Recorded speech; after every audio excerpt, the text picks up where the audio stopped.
Hi, I'm LeeSun Truth Teller and Modern Day Minstrel here to remind you that there's no truth outside of love. If it ain't loving, it ain't true. So I've been listening to more Ken Robinson talks. I really like hearing him talk about things, and he talks a lot about creativity, education, about being in your element, about your passion. And he was saying something. I was listening to his talk called The Element, and that's about how he's really interested in people, how they find out what their element is, the things that they really, really love doing and are good at as well.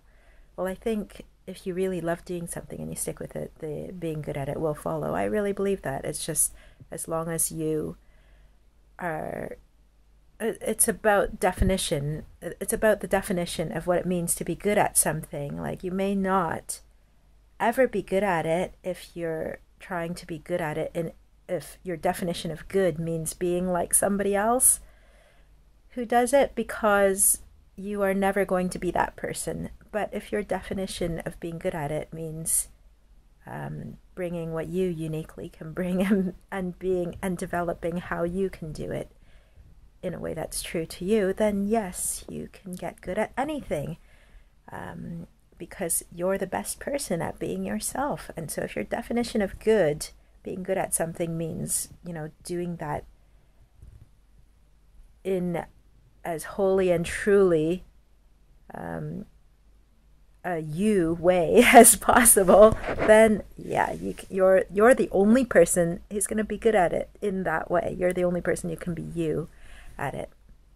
Anyway, that aside, I was listening to his talk called The Element, and he says, well, being good at something doesn't mean you're in your element, because lots of people do things just because they're good at them and they don't really love doing those things. Then you're not in your element, you're just doing it because you're good at it. And he was like, being good at something is not a good enough reason to do that thing. And that is so true. Like, it just made me think of my last vlog where I said, where I was talking about how people often approach things they buy or things they spend their money on with the question, how much does it cost? Can I afford it? And then they base their decisions based on whether or not the cost is right for them.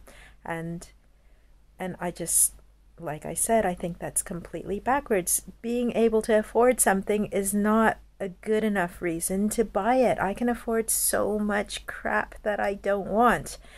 And there's lots of stuff I can't afford right this minute that would be good for me to get. That's, and so it would be silly to just like give up on things, or just say, oh, I can't do that. Well, what if we all took that approach, like, oh, we can't afford it, or we can't do this now, let's just give up. If we just gave up on anything that wasn't possible in the moment straight away, what would happen?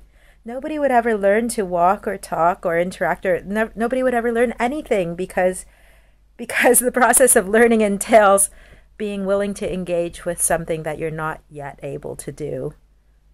That's what learning is about. So anyway, this whole thing about being good at something is not a good enough reason to do it. This is such a simple, basic idea, and so many people go wrong with this idea. I remember when I was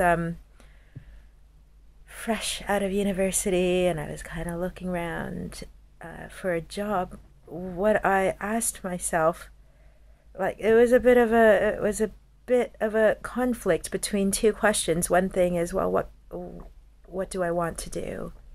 And the other question was, well, what can I do? And so, like, when I started looking through job ads, job listings, and looking at the different specs required, it started going more and more towards, well, I can do that, I can do that, I can do that. Okay. Do you know what? Somebody recently said to me in a passing sort of conversation that she'd read about a study where that studied gender differences in this kind of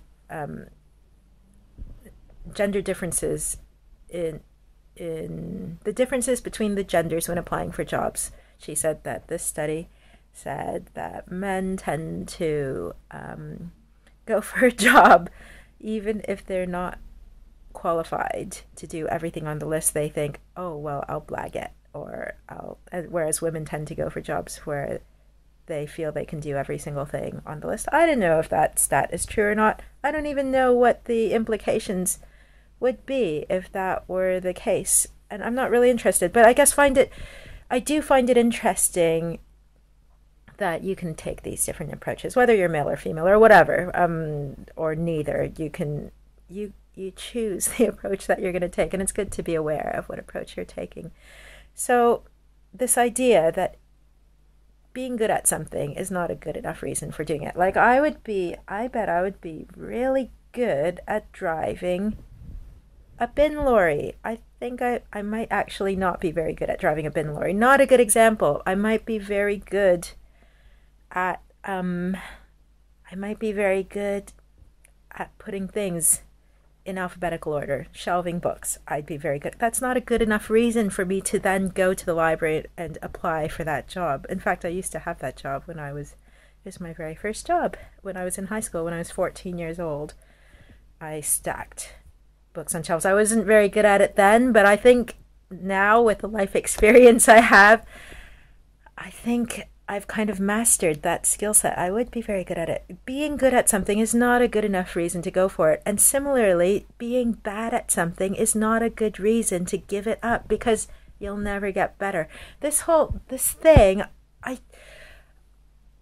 just really want to make this point because I see it all the time. People doing things just because they're good at it. People not doing things because they're bad at it. People constantly judging themselves, going, am I good at this? Am I not good at this? Because if they're not good at it, they're like, oh, I don't want to do it anymore. Or if they are, that's kind of they think that's a good reason to keep doing it. Those are not good reasons. It's just like the money thing, like people going, can I afford this? Oh, I'll get it. This thing that I'm never ever going to use because I could afford it and I maybe might use it. That's not a good reason for getting something. Or, and it's not a good reason for not going for something that you want either if it's something you can't afford. So anyway, I see this all the time. It is a prevailing approach, I would say, really, really common. So,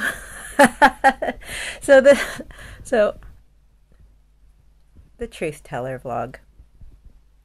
I speak the truth, hopefully in a way that is going to bring more freedom to you in your life. I'm looking at the wrong bit of my phone.